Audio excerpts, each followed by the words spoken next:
Да се биде паметен долго време значеше да се има висок коефициент на когнитивна интелигенција. Меѓутоа, истражувањата покажуваат дека успешни и лично задоволни поединци не се оние кои имаат висок IQ, туку и оние кои покрај когнитивната интелигенција развиваат така наречена емоционална интелигенција. Вторник, редовна рубрика Мој психолог. Токму на оваа тема, ова утро разговараме со магистар Катерина Наумовска-Ристовска, психолог и сертифициран тренер по емоционална интелигенција. Ни се јавува на Скайп во живо од Германија. Катерина, се слушаме, верувам, еве јас се веќе те гледам. Добро утро. Добро утро, Ване. Добро утро до гледачите на Македонска телевизија. Ве слушам одлично и веќе уживам. 15 минути со вас. Така, благодариме, ќе уживаме и ние следниве 15 до 20 минути во еден интересен разговор. Почнувам веднаш со првото прашање. Ајде прво да дадеме дефиниција што е емоционална интелигенција. Верувам ќе се согласиш, треба што повеќе да зборуваме на оваа тема. Да, прво ќе ти одговорам на тоа. Треба што повеќе да зборуваме на оваа тема. За жал многу малку имаме можности да зборуваме. И уште благодарам до оваа можност да денеска пред гледачите Македонска телевизија зборуваме малку повеќе за емоционална интелигенција и ги запознаме малку повеќе што е тоа. Емоционалната интелигенција, како што најави, е еден нов тренд последните 20 години се развива, кога луѓето веќе заклучуваат дека постои некоја друга формула за да се биде среќен и задоволен од животот. Кратка само дефиниција, ќе напоменам, не сакам многу со дефиниции да се расправам пред гледачите. Таа една способност пред човек да ги препознае емоциите кај себе, да стане свесен за собствените емоции и конечно да одлучи да ги соопшти. Да не дозволува да се натрупуваат непријатните емоции во нас.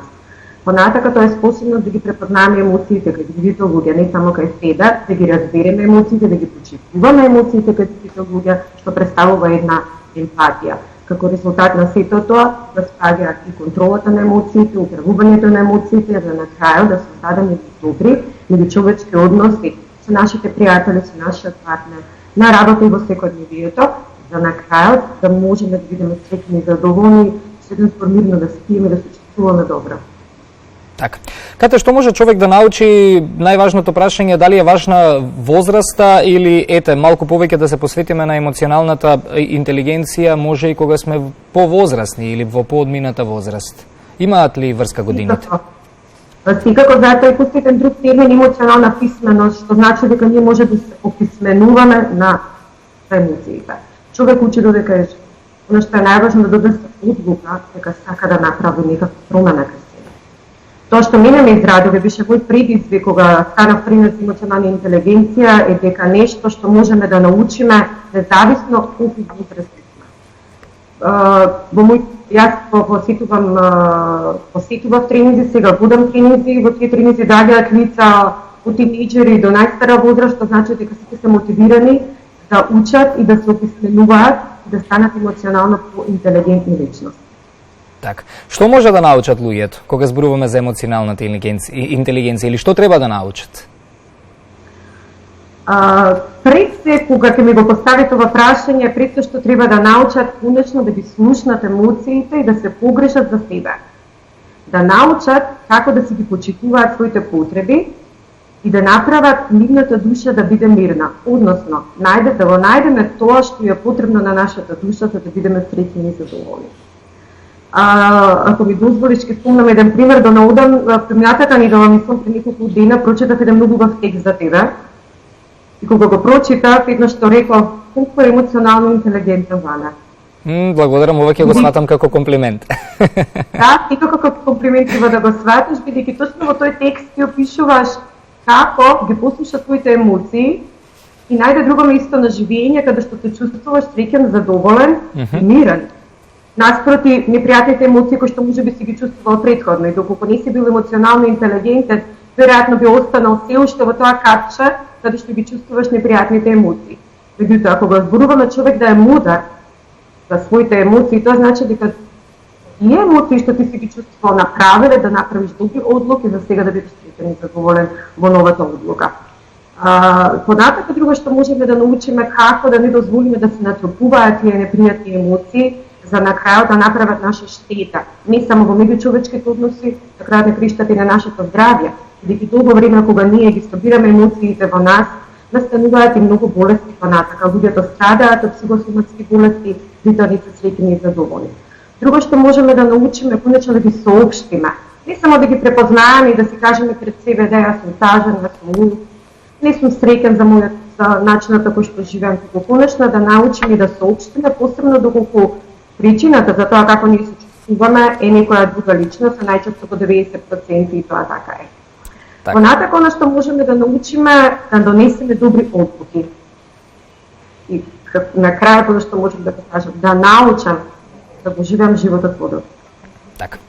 Како сето ова еве за кое што зборувавме можеме како свое знаење да го примениме, нели ете, не само дома во домашна атмосфера, во поблиското опкружување, туку зборуваме работа, зборуваме училиште, зборуваме улица, движење, како сето ова може да се примени?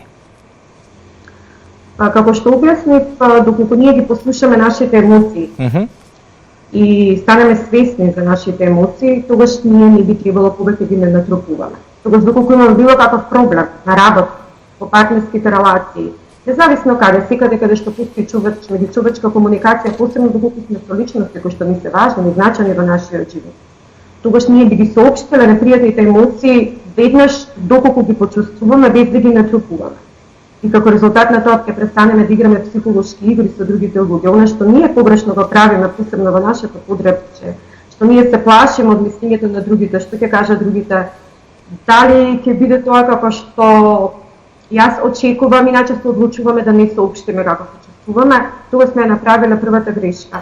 Не соопштуваме, натрупуваме во нас и кога не ќе можеме повеќе да издржиме, соопштуваме на начин кој што ни најмалку не емоционално интелигентен и на крај доаѓа до нарушување на тие меѓучовечки односи. Што значи, на прашањето како може да го искористиме, едноставно со искрено соопштување на емоциите кои што ги чувствуваме, конкретно кон личноста која што ги предизвикала тие емоции, на емоционално интелигентен и писмен начин. Социјалните мрежи, Кате, верувам ќе се согласиш, се го направија своето во однос на тема булинг, така и сега ќе дадам наслов и во воведот на ова што ни го пишува и на екранот, како понекогаш ви се појавува чувство на помала вредност. Затоа и почнавме ние да разговараме од емоционална интелигенција, да дојдеме до тоа дека луѓето кои што имаат повисок коефициент на емоционална интелигенција никогаш нема да влезат во така наречени психолошки игри каде што на крајот излегуваат како повредени жртви. Проблем со булинг немаме само во Македонија, има насекаде во светот и тоа го гледаме на секојдневна база. На булинг се изложени и децата, се изложени и повозрасните, најмногу податоците велат за жал жените, бидејќи се уште барем и на Балканот живееме во некои стереотипни општества каде што дел од луѓето гледаат на жените како тоа дека треба да биде дома, само да готви, да роди деца и толку да заврши нејзината приказна, иако податоците велат дека во светски рамки населението е пола-пола и колку што мажите придонесуваат за ова што денес се случува во светот од позитивна гледна точка, толку придонесуваат и жените со својот памет и со својот мозок. Како навремено да препознаеме дека сме вовлечени во таква наречена психолошка игра, каде што на крајот излегуваме повредени емоционално? Така, ова што го кажам со еден спор, колку ние во нашето подрачје сме оптеретени со предрасуди. Слушајќи ги предрасудите, не можеме да излеземе од едно сивило.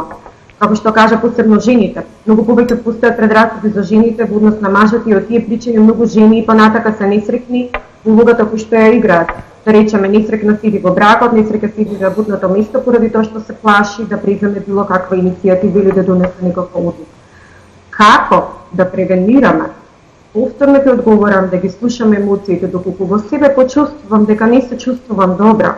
Треба да открием која е причината за тоа и при тоа конечно да се заземам за себе да не се плашам да донесам нова одлука. И тоа ги мотивирам и жените кои што се, како што кажат, и повеќе нападнати од сето ова, да се изборат конечно за себе слушајќи ги емоциите, бидејќи од другата страна ги чека нешто подобро. Ја спомнам само до вербата во делот од емоционална интелигенција секако стои дека колку си поемоционално интелигентен, тоа значи дека имаш повисока самодоверба. А за да имаш повисока самодоверба и да си сигурен во себе, треба да работиш на себе и да не се плашиш од промени. Да најдеш начин како, а за тоа ќе помогнат лица кои што се стручни за тоа, да конечно и најдеш сите оние драгби, сите она што е потребно на својата душа за да се чувствуваш посигурен во себе. Така. И каде за крај од оваа наша тема, каде што навистина добивме одлични одговори од твоја страна и благодарам за ова Skype јавување од Германија, каде што во моментов живееш и работиш. Сакам да најавиме еден тренинг кој што ќе се случува, чинам беше некаде на средината од месецов. Да, така. Како што кажав, јас сум сертифициран тренер за емоционална интелигенција и веќе 10 години водам тренинзи за емоционално сменување, кои што се доста посветени. И веќе искористам оваа прилика дека секој септември ние почнуваме со нов тренинг, тоа се практично групи кои што надминуваат повеќе од 8 учесници, трае 3 месеци. Учесниците не се менуваат, работиме преку предавања, вежби, анализа на секојдневни ситуации, играме улоги, менуваме улоги. Така да една добра работилница каде што сето ова што го спомнавме во овие 10 на 15 минути човек може да го научи, секако што кажам дека го донесе одлука дека сака промени. Ако не би сакал да го живее животот подобро и да биде среќен и задоволен. Така. Како може да те најдат гледачите на социјалните медиуми? На мојата страна Гравитрон на Facebook, секогаш се објавени обуките кога почнуваат, така да убавно нека се пишат на таа страна и се добијат повеќе информации. Благодарам за ова Skype јавување и се гледаме кога ќе бидеш на гости во Македонија и тука во живо во студио да продолжиме да разговараме на овие теми, бидејќи вака рано наутро, навистина кога зборуваме за вакви теми во рубриката Мој психолог, знам дека влеваме надежки многу гледачи, малку попозитивно да размислуваат, бидејќи се доаѓа од мислата на крајот на криштата. Благодарам Вана и веднаш чекам јас личното гостување во МТВ и да зборуваме понатака на оваа тема. Уште една благодарност до Македонска телевизија и голем поздрав и понатака до гледачите. Не посакувам убав ден денеска.